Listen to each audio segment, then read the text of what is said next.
Hello, everyone. Leader Dorset Spur here, back with my match reaction of the game AFC Bournemouth versus Tottenham Hotspur last night, Thursday night at the Vitality Stadium. It's just not getting any easier, is it? It really just isn't getting any easier. I'm not really sure what to say. If I'm being really honest, I'm not really sure what needs to be said. This is just one of the most frustrating periods we've seen as a Tottenham fan. And I'm so mixed and confused about how to feel about it because I really get the disappointment from a lot of the fans and from different people. But then at the same time, I feel, I don't know what the word is, uncomfortable, I guess, with the abuse being directed at the manager. I don't think he's beyond criticism, don't get me wrong. And I fully understand people saying that Ange isn't the man. He isn't good enough.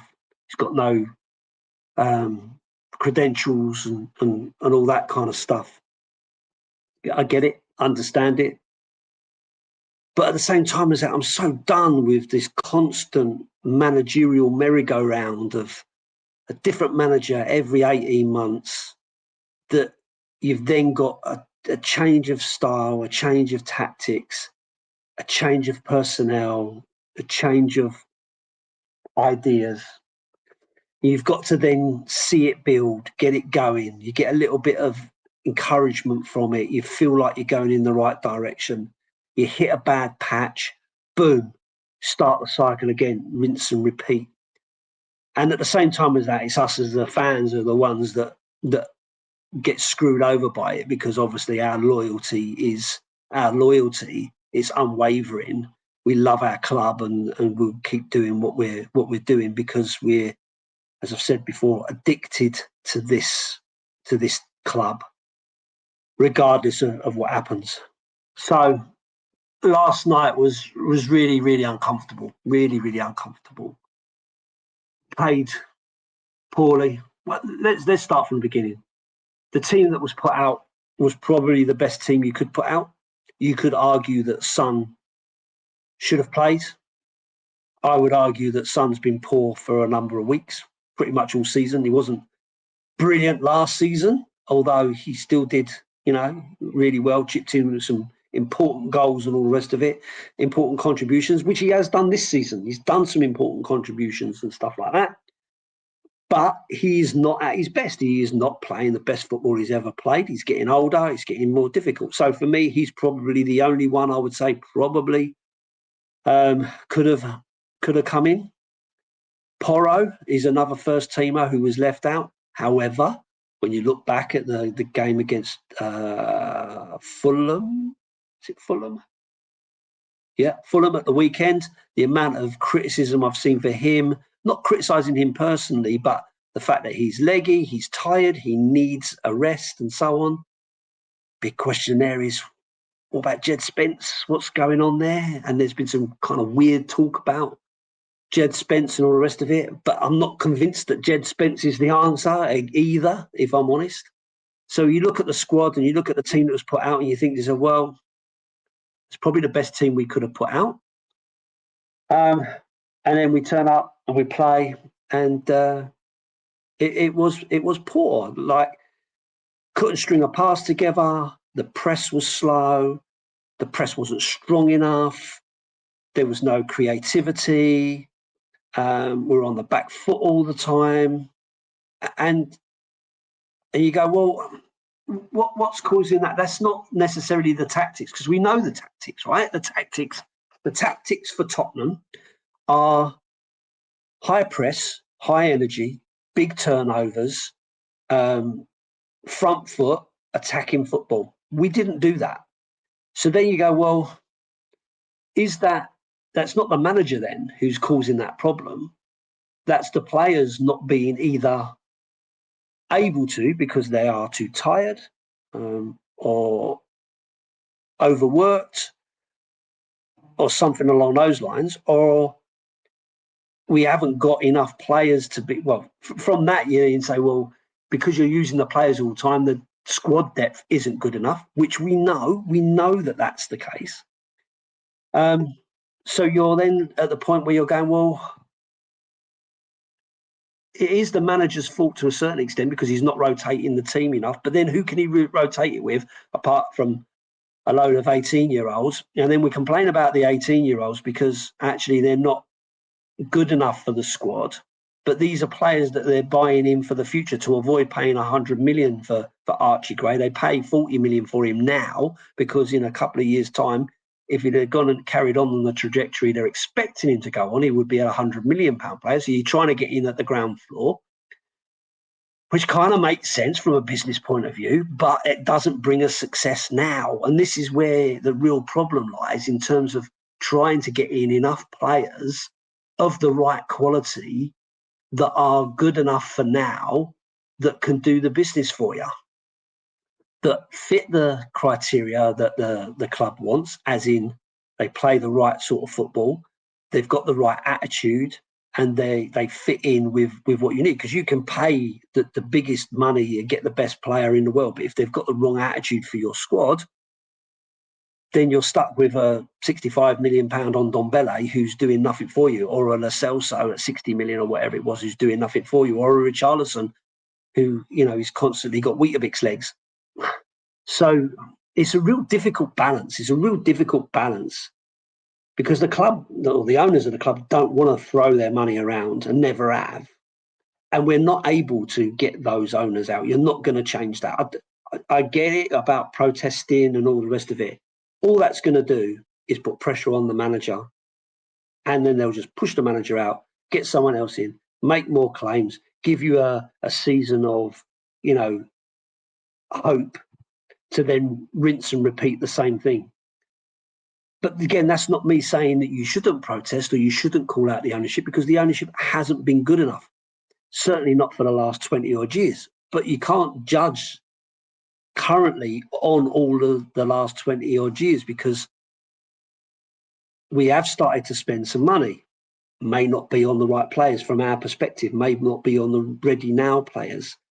But again, this is about changing the whole mentality of the squad, changing the whole mentality of the team, the players, the ownership, the fans, and so on. This is not a 5-minute task. This is going to take a number of years and a number of windows. So we have an opportunity in January to see what we can do. But January is always hard, isn't it? Because the people only want to sell the players that they're not going to use because they're not good enough, or they're going to sell them for inflated prices because they know clubs are desperate for them, and so on and so forth. So it's just a minefield. The whole thing is just a minefield of what you can do. But for me, the biggest issue is around the players leaving everything on the pitch. And I've said this before. All I want from my players is to see them go out there and work their absolute socks off. For those 90 minutes, they get paid enormous amounts of money, which should buy a level of loyalty and effort. I don't buy into the idea that Ange's lost the dressing room. What I do think maybe is that when it's not working for whatever reason, or the players feel it isn't working for whatever reason, they lose faith in the system and the process. Then they start doing their own thing. Then you're out of shape and you're all over the place. We only lost this game by 1 goal. It should have been 6. If it wasn't for Bournemouth's poor finishing, that could have been a big, big beating. And you've got to give Bournemouth their due. Like, before the game, I thought this was going to be tough. Bournemouth played good football. That people don't necessarily think of Bournemouth playing good football. They don't necessarily think of them being a top team and all the rest of it, because they're a small South Coast side and all the rest of it. But let me tell you, they've got some good players there. Semenyo is a really good player. Kaiva is a really good player. For instance, just as a for instance, and they're ambitious. They're ambitious. They want to play good football. They want to win. And the manager has got them playing in that style. So when you think about the things I said earlier about what we expect in terms of our style of play, Bournemouth did that really effectively. They pressed high, they pressed strong, they attacked, they passed the ball quickly, they moved it quickly. They didn't do any of this dark arts crap of holding the ball up and all that. They went for it, and they worked really, really hard. They beat us in every tackle. They turned us over, and they attacked. And you've got to give credit to them. They've beaten Arsenal, and they've beaten Manchester City. They've had good results at the Vitality. So this was never going to be easy. And you needed to be at the top of your game. And we are not at the top of our game. Now, we've got lots of injuries. I get it. We've got lots of injuries. And the depth isn't quite there. But again, Archie Gray, I thought, had a decent game yesterday. I thought he tried really hard, played really hard, and did okay. Dragushin, I thought, was pretty good. Apart from the goal, I thought he was fairly solid. He worked hard. But from an attacking point of view, I thought Kulu felt like he was out of the game a lot. Didn't really get into it. I know he was playing wide right, and that's not his favoured position. Basuma kept giving the ball away. Sarr kept giving the ball away. Maddison was really weak on the ball. Like, it just was a really, really poor performance. But, as I say, really disappointing to see the fans booing at the end. Not necessarily. Like, I get it, complaining about Levy. I will never call anyone out for complaining about Daniel Levy and the board. But I don't like the idea of really attacking the manager and the players in that sense. I think you can show your displeasure, absolutely, but it's not going to help. It's not going to help them in terms of their confidence and their ability to bounce back from this. So I'm not sure what the answer is. If I'm being honest, this is getting really difficult to even talk about, because I just don't know what's the right thing to say or what's the right thing to feel. It's still really, really raw, and this is why I don't do the videos after the game, because I was so upset and seething last night. And even now, 12 hours or so later, I'm just at a loss as to what to think and what to say. It's just really, really difficult. I still want the manager to do well. I want him to succeed. I want the players to want to be at the club. I want the players to want to put the performance in. I don't want to hear the shit platitudes of we'll come back stronger, we'll work harder, we'll learn from this. It's good development.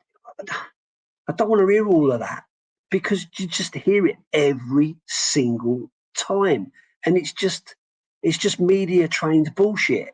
I don't want to hear all of that. Don't bother with it. I'd rather you come out and go, "Mate, we were shit tonight. I don't know what's going on here," or "I'm really tired. I'm playing 2 games a week and I'm training hard every day, and then I'm knackered by the time it comes to it, and we need more players." Fine, okay, I get it. If that's what you need, that's what you need. But you do have to be, I guess, professional in what you're doing, and you do have to toe the line, and you do have to think about your employer and all that stuff. And we are not the employer. We are not the employer. We are just the fans. We are the people that come along. And a lot of the time, they don't think of us as fans either. They think of us as customers. We're customers. But I don't know. It's just a really difficult one. So apologies that this video hasn't been all inspiring and make anyone feel any better. I'm just sharing my frustration, my feelings about it. I'll be up at the game on Sunday, and of course Chelsea come to town. Terrible record against Chelsea, and they are playing really well. Got some good players in their team now, and this Cole Palmer, I think, is absolutely mustard. Sort of player you just love to have in your squad. So this is going to be really, really difficult. The only thing that's kind of keeping me alive in this is the idea that maybe some of those players will be able to return. You know, the likes of Romero, Van der Ven. Van der Ven, will he help us? You know, in terms of that high press, being able to push on. Romero with his forward thinking kind of football. Maybe he can, get us moving forward quickly. I worry about his concentration at the back. That's the only thing that kind of bothers me from that point of view. But Porro ended up playing again last night, so he's not really been rested. Udogie played all night. He's not been rested. Bentancur's still out, so he can't play. So we're still with Bissouma, who won't get a break. Sarr, who probably won't get a break. Kulu won't get a break. Sonny probably comes back in. So you're still, you're still with pretty much the same players who have played on Thursday. The only thing I would say is, maybe, they didn't look like they put a lot of effort into it. So maybe they saved some energy for the weekend. And because this is a bigger game, like the City game, like the Villa game and the Man United game, maybe they've saved some stuff from that, and maybe there's a performance in there to come. Because when we do play well, we play really well. We get really good performances, and we score plenty of goals, and we blow teams off the park. But as always, the most important thing is getting the first goal, number one, and not conceding too quickly, number two, and then getting beyond a 2-1 scoreline, because at 2-1 it's still in the what do you call it? So you want the 3-1, you want to be 3-1 before you're even thinking you've got a chance in this game. So yeah, difficult loss. But I don't subscribe to the idea that Bournemouth are a shit team we should be beating. I think Bournemouth are a team on the up that are playing good football and doing well. They've got their players working as a unit. They've got their manager with a good idea about how he wants to play, good philosophy. And so I don't think it's as easy as that. Same with Fulham. I don't subscribe to the fact that Fulham are a crap team. I think they're a bit inconsistent, but are doing decently. The ones that really annoy me, Ipswich. That's the one that really gets to that really does annoy me. Palace, because those games we just didn't turn up for. And this Bournemouth one, obviously we just didn't turn up for that. But I think to a certain extent, Bournemouth played their part in stopping us getting our football going. But again, players have got to do better. The players have got to do better. Andrew's got to do better. There's no point in him standing on the sidelines just shaking his head. He's getting under more and more pressure. When the away fans are starting to call you out, that's a worry, because the away fans are really, really loyal fans that go game in, game out and support the team through thick and thin. When they're calling you out, it feels like the writing's on the wall. I hope not. I hope we can get through this. I hope we can get through this period. I hope we get through this game and get some players back and start to put a little bit of a run together, get to January and see if there's any opportunity there to strengthen this squad, to give us some hope that these owners are going to invest strongly in this team, in this club, because that's what we need. We need strong investment now. Now's the time, Daniel Levy. Stand by your convictions. If this is the man who's giving us our Tottenham back, and that's what you want, and that's what you're expecting, you've got to give him the tools to do the job. And if you're not going to give him the tools to do the job, then you might as well call it now, and we'll go through the whole cycle, Ryan Mason, till the end of the season, and then see who else wants to take a big wedge of cash to not succeed. Anyway, on that depressing point, I'll just remind everybody I'll be doing a live tonight with my good friend Jason. We're going to talk about Tottenham and how we're feeling, not just about this game, but in general. What's our philosophy? Where do we think we're going? And hopefully by then it'll be 24 hours after that shit show. We might be feeling a little bit better. So if you're available and you want to come and listen to what we're talking about, please do come along and chat with us and we'll see where we go from there. But anyway, if I don't see you tonight, maybe I'll see you on Sunday at the game. Let's hope it's a good one. Up the Spurs.